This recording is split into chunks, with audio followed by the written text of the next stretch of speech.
Buenos días, queridos hermanos y amigos de la Iglesia Hispana de Wetherill Park en Sydney, que nos estáis viendo en directo a través de esta página, y a los que nos veis con posterioridad en nuestra página web o en nuestro canal de YouTube. Sed todos muy bienvenidos. Una de las partes más difíciles de dejar de ser adolescente y convertirte en un adulto es que tienes que empezar a tomar decisiones, pero no simples decisiones, como la ropa que te vas a poner o a dónde vas a ir de vacaciones, sino decisiones mucho más importantes que van a condicionar y determinar el curso de tu vida. Además, hay tres cosas que no tienes claras en ese momento. La primera es que tienes que tomar decisiones confiando en tu conocimiento de la vida, que es limitado cuando termina la adolescencia. La segunda es que tienes que decidir si confiar o no en las personas que te rodean, otra de las dificultades que nos presenta la vida desde bien pronto. Y la tercera es, para nosotros los cristianos, si deseamos que nuestras decisiones estén de acuerdo a lo que Dios nos aconseja para la vida o si preferimos fiarnos de nuestra propia prudencia. Cuando eres adolescente, esta última opción, la de fiarte de tu propia prudencia o, según otros, de tu intuición, es la que más te gusta, porque tienes la sensación de que nadie te gobierna y haces lo que crees mejor para tu vida, porque crees que eres suficientemente mayor como para autogobernarte. El problema es que esta sensación de autocontrol aumenta considerablemente con el paso de los años, convirtiéndose en nuestra manera de ser, donde todo lo que yo digo, lo que hago y lo que pienso, está siempre bien, todo ello de acuerdo a lo que conozco, a lo que me fío de los demás y a mi propia prudencia de persona adulta. Hay un libro de refranes en la Biblia que se llama Proverbios. Curiosamente, hay 3 refranes que se encuentran en el capítulo 3, que nos ayudan a tomar decisiones correctas para nuestra vida y que podemos aprender desde la adolescencia. El primer refrán dice así: fíate de Dios de todo tu corazón y no te apoyes en tu propia prudencia. El segundo, reconócelo en todas tus decisiones y enderezará tus caminos. Y el tercero, no seas sabio en tu propia opinión, respeta a Dios y apártate de lo que es malo. ¿Qué nos dicen estos refranes? ¿Sería mejor para nosotros y nuestra vida que no nos apoyáramos en nuestra prudencia y que no fuéramos sabios en nuestra propia opinión, sino que confiáramos en Dios y en el mensaje de Jesús para dirigir nuestras vidas? ¿Significa esto entonces que dejaríamos de tener el control de nuestra vida y que ya no haríamos lo que queremos, sino la voluntad de Dios? ¿Qué tiene esto de beneficioso? ¿Dónde quedaría entonces nuestra libertad? Para responder a esta pregunta, nada más interesante que otra pregunta. ¿Quién te ha dicho que eres libre? El mal existe en el mundo y esto es una evidencia diaria. Nosotros, los seres humanos, tendemos a hacer el mal. Esa tendencia ya nos está diciendo que no somos del todo libres. Esa tendencia condiciona nuestra libertad, aunque no la determina. Seguimos teniendo lo que se llama libre albedrío.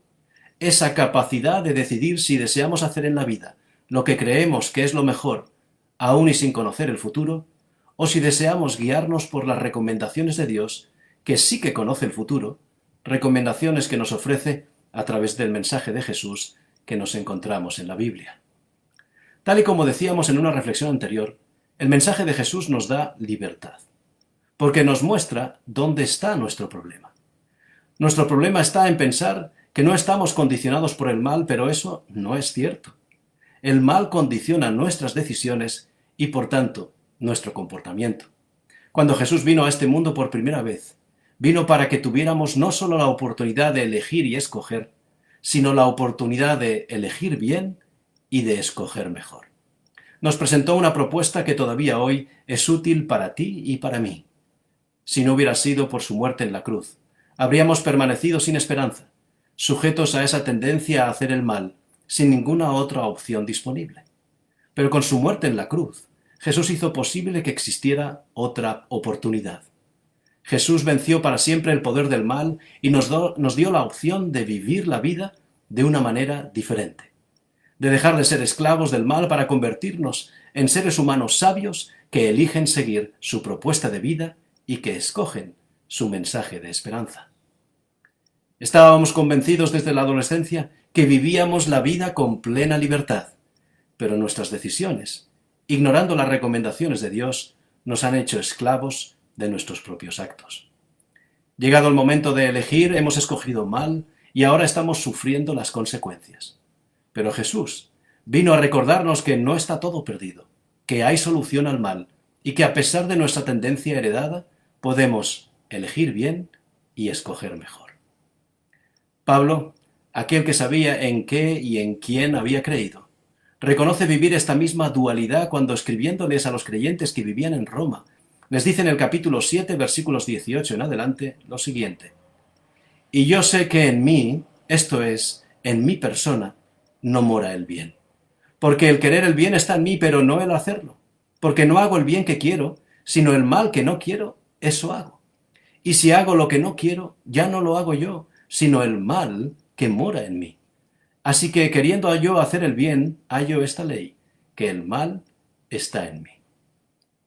La propuesta que presenta Pablo es la siguiente: para dejar de ser esclavo de esa tendencia a hacer el mal, uno tiene que decidir elegir lo que Dios dice que nos conviene, lo que Dios nos presenta como mejor opción para ser escogida. Esa opción no es otra que confiar en Dios por dos razones: porque conoce el futuro y porque quiere lo mejor para nosotros. El mismo Pablo, en el capítulo anterior, el capítulo 6, versículos 17 y 18, les confía a sus lectores esta gran verdad. Pero gracias a Dios, que aunque erais esclavos del mal, habéis obedecido de corazón a aquella forma de doctrina a la cual fuisteis entregados, y libertados del mal, vinisteis a ser siervos de la justicia. Confiamos en Dios cuando decidimos ser sus siervos, porque deseamos hacer su voluntad. Dice Pablo que venimos a ser siervos de la justicia, que es Jesús, porque decidimos dejar de ser esclavos de nuestra tendencia a hacer el mal. Llegados a este punto, me gustaría aclarar estos conceptos de esclavo y de siervo, teniendo en cuenta el contexto en el que hablaba Pablo. Cuando conocemos el contexto podemos extraer mejores conclusiones y comprender mejor la propuesta que nos presenta Pablo. En la época en la que Pablo escribe a los romanos, la ley en Roma era clara en cuanto a las distintas clases sociales. Era ciudadano libre aquel nacido de madre libre y se distinguía del esclavo, del siervo y del liberto por lo siguiente. El esclavo no era considerado una persona, sino una cosa, una propiedad del dueño, que podía comprarse y venderse según las necesidades económicas del dueño. El siervo era aquel esclavo que, dejando de ser una cosa, el dueño decidía convertirlo en un ser humano, poniéndole a su servicio. El liberto era aquel siervo que, después de muchos años sirviendo a su señor, era liberado de la servidumbre para convertirse en liberto. Aún así, el liberto no tenía la misma condición social ni los mismos derechos que aquel que había nacido libre. Quizás ahora entendamos un poco mejor las palabras de Pablo cuando decía: pero gracias a Dios que, aunque erais esclavos del mal, habéis obedecido de corazón aquella forma de doctrina a la cual fuisteis entregados, el mensaje de Jesús, y libertados del mal vinisteis a ser siervos de la justicia, de nuevo, un ser humano. Pablo no nos dice que pasamos de esclavos a libres, porque él está hablando a aquellos que estaban familiarizados con la ley romana, aquellos que sabían que cuando uno dejaba de ser esclavo, era porque afortunadamente se había convertido en siervo, dejando de ser literalmente una cosa para convertirse en un ser humano. Por tanto, Pablo nos está diciendo que en realidad en este mundo solo tenemos dos opciones y no tres como creíamos cuando éramos adolescentes. O continuamos siendo esclavos de la tendencia a hacer el mal que nos arruina como seres humanos, o elegimos bien y escogemos ser siervos de Dios porque deseamos hacer la voluntad de aquel que nos conoce mucho mejor que nosotros mismos. No hay más opciones. Jesús mismo dijo que nadie puede servir a dos señores, pues menospreciará a uno y amará al otro, o querrá mucho a uno y despreciará al otro. ¿Qué deseamos hacer en la vida? ¿Vivir creyendo que somos libres sin darnos cuenta que en realidad somos esclavos de nuestros propios errores, dada nuestra tendencia a hacer el mal? ¿O elegir la propuesta de Dios y escoger ser siervos de Él, reconociendo que esta opción es la mejor a corto, medio y largo plazo? Si elegimos la propuesta de Dios, escogeremos servirle. No podemos cambiar nuestra tendencia a hacer el mal por nosotros mismos, pero podemos escoger servirle. ¿Qué ocurre en nuestra vida cuando elegimos bien y escogemos servirle? Escoger servirle significa desear que su voluntad sea la que conduzca nuestra vida y que nuestra capacidad de elección escuche y se amolde a su voluntad, porque habremos llegado a la conclusión de que hacer las cosas conforme a la voluntad de Dios es la mejor opción para nosotros y para nuestras vidas. Seguimos teniendo libre albedrío. Seguimos siendo libres para elegir esta opción que Jesús nos ofrece, o seguir con la opción de ser esclavo de nuestra tendencia a hacer el mal, con todo lo que ello implica. La Biblia nos dice que debemos tomar una decisión que aparentemente nos suena extraña, o ser siervos de Jesús, o continuar siendo esclavos que se creen libres. No olvidemos en este punto un dato que es importante. Dios nunca limita mi poder de elección. Dios nunca toma la decisión por mí. Dios tan solo me invita a elegirle. Toda la cuestión de la vida cristiana, toda la cuestión de ser seguidor de Jesús, se resume en una pregunta que no es ¿a quién debo servir?, sino ¿a quién deseo servir? Siempre tendré la libertad de elegir otro amo, otro director, otro coach, otro influencer para las decisiones de mi vida. Esa elección siempre será nuestra. En cualquier momento podemos retirarnos de seguir la voluntad de Dios.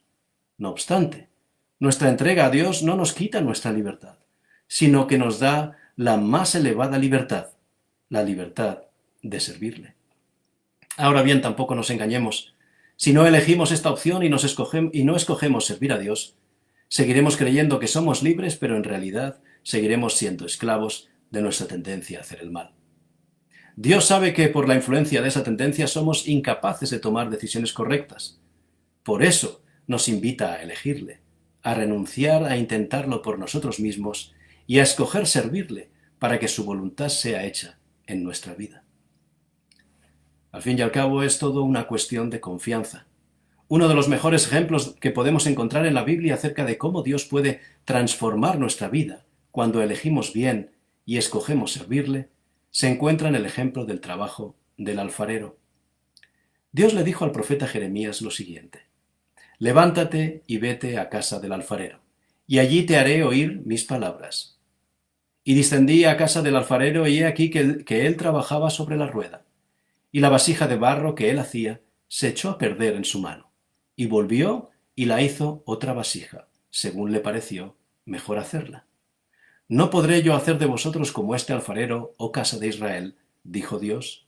He aquí que como el barro en la mano del alfarero, así sois vosotros en mi mano. Cuando escogemos servirle, ¿nos dejamos moldear por Dios? El alfarero toma la arcilla y la modela según su voluntad. La amasa y la trabaja. La despedaza y la vuelve a amasar, la humedece y luego la seca. La deja después descansar por algún tiempo sin tocarla. Cuando ya está bien maleable, reanuda su trabajo para hacer de ella una vasija. Le da forma, la compone y la alisa en el torno. La pone a secar al sol y la cuece en el horno. Así, y sólo así, llega a ser una vasija útil. De esta misma manera también el gran alfarero desea moldearnos y formarnos. Y así como la arcilla puede estar en manos del alfarero, nosotros también podemos estar en las manos divinas. Porque no lo olvidemos, la arcilla no puede modelarse a sí misma. ¿Por qué no elegimos su opción? Escogemos servirle y permitimos que Dios trabaje con nosotros como lo hace el alfarero con la arcilla. Los seres humanos sufrimos mientras proyectamos y hacemos planes para nosotros porque desconocemos nuestro futuro y desconocemos los riesgos a los que nos enfrentamos con nuestras ciegas decisiones. Después nos quejamos y nos lamentamos y con ello aumentamos, si cabe, nuestras frustraciones. Pero cuando escogemos ser como la arcilla en manos del alfarero, entonces Dios nos convierte en vasos para saciar la sed de esperanza de los que nos rodean. La arcilla se somete para ser moldeada. Si permitiésemos que la voluntad de Dios se reflejase en nuestras vidas, seríamos moldeados como a nosotros mejor nos conviene. Necesitamos estar abiertos a las impresiones divinas. Permitamos que la mano de Dios trabaje en nuestra vida para su servicio. Él conoce exactamente en qué clase de utensilio desea que nos convirtamos. Dios conoce cuál es el lugar y la función para los cuales somos más idóneos. El problema es que no queremos ser moldeados y estamos echando a perder la originalidad del diseño. Pero cuidado, el alfarero no puede moldear ni modelar lo que nunca ha sido colocado en sus manos. La vida del seguidor de Jesús es una vida de entrega diaria y de servicio a los demás. Cada día es una vuelta en el torno del supremo alfarero que hace que la vasija sea más perfecta. Así creceremos siendo más semejantes a Jesús. Así nuestra vida se formará de acuerdo con el modelo divino. Dios desea modelarnos a su imagen y según su propia semejanza. Si escogemos ponernos en las manos del alfarero divino, su mano producirá un vaso perfectamente simétrico, útil para servir a los demás. Todo el mundo dice que la vida da muchas vueltas. Nuestra vida en manos del alfarero también da muchas vueltas. Como bien sabéis, la arcilla es una mezcla ideal de polvo de arena y agua. En el proceso de preparación y de modelado, el agua es fundamental. En la Biblia, el propio Jesús afirmó que Él era el agua que da vida. Y si tomamos el ejemplo del alfarero, concluiremos que necesitamos a Jesús a lo largo de toda nuestra vida. Si estamos preparándonos para ser una arcilla que no se rompa en las manos de nuestro modelador, debemos ser una mezcla ideal de polvo de arena y de agua de vida que nos prepara para las vueltas diarias en el torno de la vida. Una vez en el proceso de modelado, debemos ser flexibles en las manos de Dios. Y esa flexibilidad nos la da el contar con Jesús, esa agua de vida en medio de las dificultades. Lamentablemente, la actividad cotidiana no nos permite acercarnos más a Dios.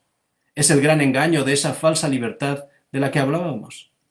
Tenernos tan ocupados en esa libertad aparente que descuidamos lo esencial, el agua que nos da vida, el mensaje de Jesús, el alimento espiritual necesario para las dificultades que todos pasamos o deberemos pasar. Es momento de elegir bien y escoger mejor. Esta pandemia nos pone en evidencia que quizás ahora es el mejor momento para elegir conducirnos conforme a su voluntad y escoger servirle confiando en sus promesas. Dios está deseando que nos dejemos modelar por Él. La pregunta es, ¿lo deseamos nosotros? El problema es que no queremos. El problema es que le decimos a nuestro alfarero lo que deseamos ser.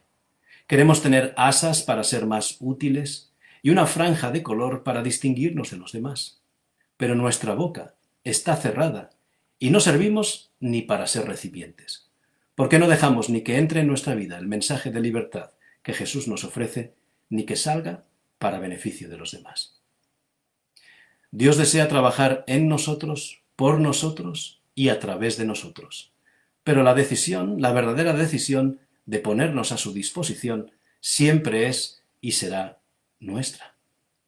Dios no puede hacer nada por nosotros sin que nos sometamos a su mano moldeadora. Hay tres cosas que me gustan del trabajo del alfarero: la perseverancia, la diligencia y que nunca se cansa de modelar hasta que el trabajo sale conforme a su voluntad primera. Pero hay una cuarta cosa que me impresiona aún más de este trabajo. El alfarero se encuentra a solas con la arcilla. La mira, la coloca en el torno, ve sus capacidades y sus posibilidades y empieza a modelar un vaso o una vasija según lo que más convenga en ese momento. El vaso de barro o la vasija de arcilla no son atractivos por sí mismos. Lo que les hace atractivos es que han sido creados para ser útiles, para servir, para ser siervos. ¿Queremos ser arcilla en manos de Dios? Ser arcilla en manos de Dios significa que Él nos toma tal y como somos y nos modela según su voluntad porque es lo mejor para nosotros. Nos amasa sin que comprendamos todavía por qué y nos hace trabajar para ver si somos buen material, porque es lo mejor para nosotros. Nos humedece con el agua de vida y nos deja después descansar por algún tiempo sin tocarnos, porque es lo mejor para nosotros. Cuando ya somos maleables, reanuda su trabajo para hacer de nosotros un vaso. Nos da forma, nos compone y nos alisa en el torno. Nos pone a secar al sol de las pruebas diarias y finalmente permite que estemos en el horno de los problemas y las dificultades para probar nuestro carácter, porque es lo mejor para nosotros. Solo así llegamos a ser un vaso útil. Todavía tenemos la oportunidad de ser vasos, vasijas o tinajas en las manos de Dios si elegimos bien y escogemos servirle. Encontrémonos a solas con nuestro alfarero. Nuestra vida no puede depender de nuestra voluntad porque no podemos modelarnos a nosotros mismos. Coloquémonos en sus manos, porque es lo mejor para nosotros. La semana pasada terminábamos la reflexión con esta pregunta: ¿cómo podemos aprender a depender de Dios y abandonar esta incertidumbre en la que nos ha dejado esta pandemia? La respuesta es la siguiente: eligiendo bien y eligiendo mejor. Eligiendo su propuesta de vida, que es infinitamente mejor que la que ahora vivimos, en la que somos esclavos de nuestros propios errores, a pesar de considerarnos libres. Y escogiendo ser siervos, porque queremos ser cristianos que desean ser semejantes a Jesús. El propio apóstol Pablo, en su carta de los Filipenses, capítulo 2, versículos 5 al 7, nos recuerda lo que hizo Jesús por nosotros. Haya pues en vosotros este sentir que hubo también en Jesús, el cual, siendo en forma de Dios, no estimó el ser igual a Dios como cosa que aferrarse, sino que se despojó a sí mismo, tomando forma de siervo, hecho semejante a los hombres. Si queremos ser semejantes a Jesús, ¿qué nos asusta de ser siervos? Reconozcamos que su propuesta es real y beneficiosa para nosotros. Elijamos bien, escojamos lo mejor y dejémonos guiar por Jesús. ¿Que cómo podemos dejarnos guiar por Jesús? Lo veremos el próximo sábado. Que el Señor te bendiga abundantemente en esta semana.